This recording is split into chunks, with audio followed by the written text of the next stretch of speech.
Thank you very much, Peter, and thank you everybody for putting in such a spectacular effort. It's great to see so many people here, and everybody's got such a huge burning desire to be here and to be doing what you're doing to help us in our fight against cancer.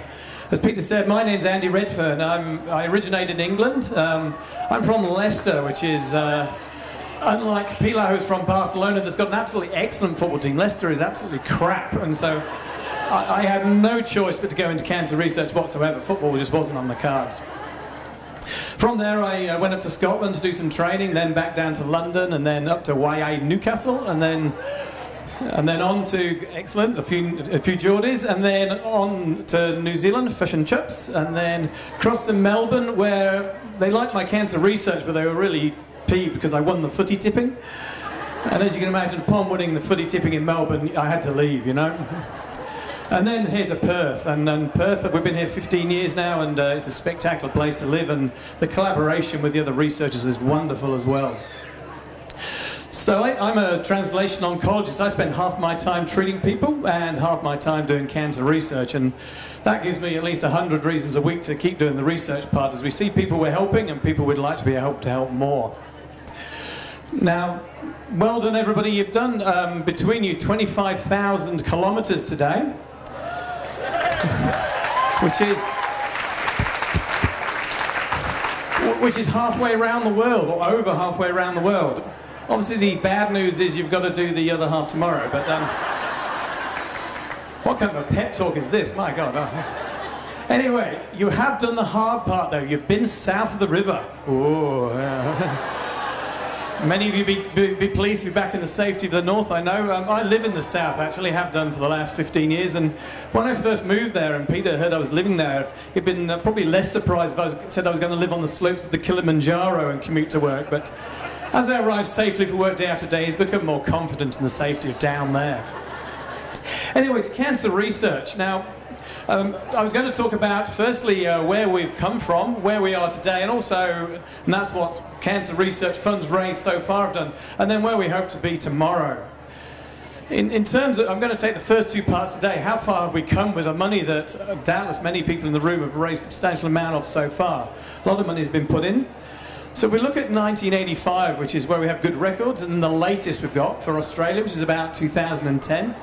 We've knocked about 1/8 off the risk of dying of cervical cancer, about 1/6 off the risk of dying of ovarian cancer, about 1/4 off the risk of dying of endometrial cancer, and an impressive 2/3 off the risk of dying of breast cancer in that 25 years. And we'd obviously like everything to be 2/3 or better, and we're working towards that. So what is it that's happened over that 25 years? Firstly, was there anything special that happened in 1985? Now, by some uncanny non-coincidence, that's actually the year I started medical school. And we probably don't need to look any further than that, but just in case cancer research has also been involved, I was just going to talk briefly about some of the advances we've seen over the last 25 years. Starting off with screening, and as you'll probably know, cervical cancer, there is now a vaccine for the papillomavirus, which is the cause of many cervical cancers. The most recent research, just out in the last 12 months, shows that the earliest form of cervical cancer, the people that didn't get the vaccine, compared to the people that did get the vaccine, there was a 93% reduction in cervical cancer from that vaccine, which is absolutely spectacular. Now, if that's borne out into the full range of cervical cancer, that means our daughters and granddaughters are going to have only 1/10 the risk of our mothers and grandmothers, which is just wonderful.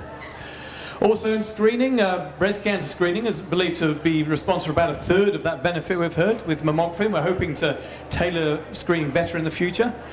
Then we've had, after screening, we've also got to look at early treatment. When you've removed a cancer by an operation, we've got many new drugs that have come from research that have helped to improve the risk. And I just wanted to do a bit of audience participation, if I may, here. I know you're all tired, so you won't want to be standing, but also I did hear you were supposed to be stretching, so that's okay. Can I have everybody in the room stand up, please? Very briefly.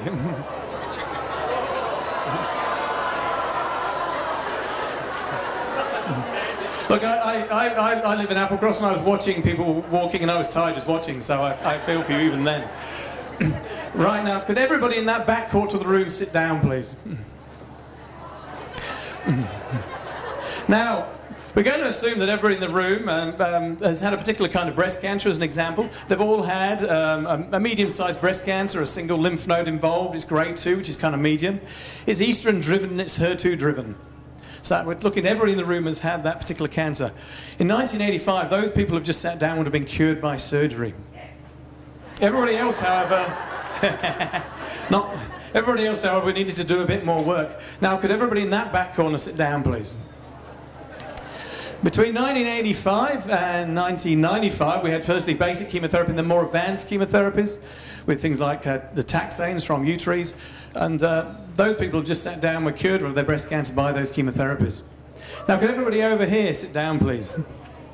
These people got tamoxifen and the new anti-estrogen, so they also have been cured by the benefits of research. How about these poor fellas over here? I don't know. Could everybody in the... Could everybody in the front 4 rows sit down, please? And in fact, the row back from that as well. Yeah. Now, you guys would have been cured by Herceptin, which we first got access to in WA in 2009, and it's done a wonderful job, halved the risk of recurrence. So we're down from a 65% chance of dying of the breast cancer down to a 7% as a result of research for this particular cancer.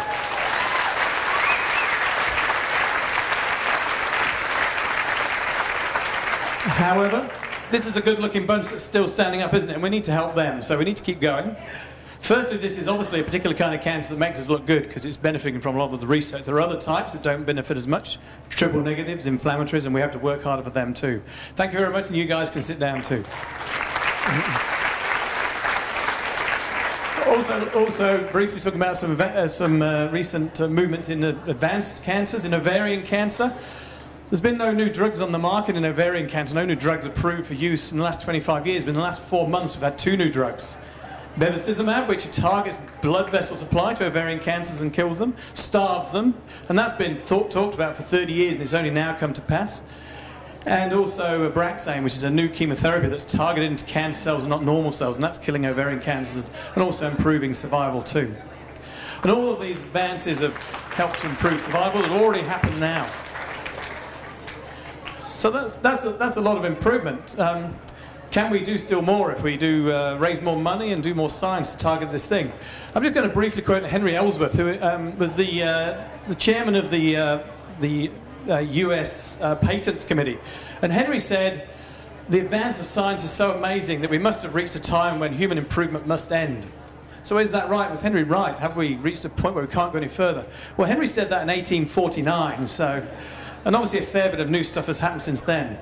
iPhones, chemotherapy, all that kind of stuff. So it's very likely that if you keep raising money and we keep doing our best with it, then we're going to get some further advances.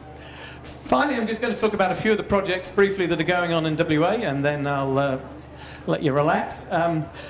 Looking through things, in screening, ovarian cancer is an area of need. We've got the breasts are very handily located for screening. Testicles also. Not so good for schoolyard fights, but very good for screening, very handy. Ovaries couldn't be worse positioned. They're right out of the way and very hard to get to. And we really need new stuff. We need new chemical tests detecting DNA or other chemicals that detect early ovarian cancer. And there is work going on in WA looking at DNA testing to do that. Looking at screening in breast cancer, everybody gets 2 yearly mammograms. We're trying to improve that. The high-risk people need more, and the low-risk people need less, and we need to bring in the newer tests as well. And we are designing a 10,000-person sort of pilot study in WA to try and improve screening. Looking at new preventative treatments, we've got something like 5 new drugs just for breast cancer, which are all jostling for place in trials. We've got too many drugs and not enough trials at the moment, and these are all going through at the moment. We've got groups with, say, Professor Fiona Pixley is working, looking at boosting the immune system and using the immune system to target cancers. Peter Liebman is working with many aspects of treatment resistance. Why do the current treatments work for a bit, then stop working? And Peter and his group are looking at various molecules that may be involved in that. Pilar has been targeting the very nasty triple-negative breast cancers. And we have other projects in looking at that also, and also inflammatory breast cancers. Christabel Saunders has a team looking at inflammatory breast cancers, another important area. So we have many different projects going on in the state. We have more holistic things. We have groups looking at exercise. We have groups looking at sleep patterns and so on. And so we're looking at all aspects of life, and all of this is going on in WA. And we hope with the wonderful amount of money that you've raised for us today, we'll be able to do it right by that money and be able to give you even better figures over the next few years. The final thing I would say is remember that money raised for cancer research is the gift that keeps on giving. This knowledge that we develop with the money that you raise, it doesn't wear out, it doesn't get used up. The answers we've got today we're able to use for generations to come.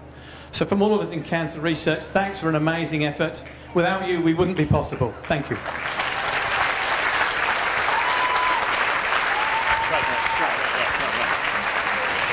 Please have it up for Andy and Pilar.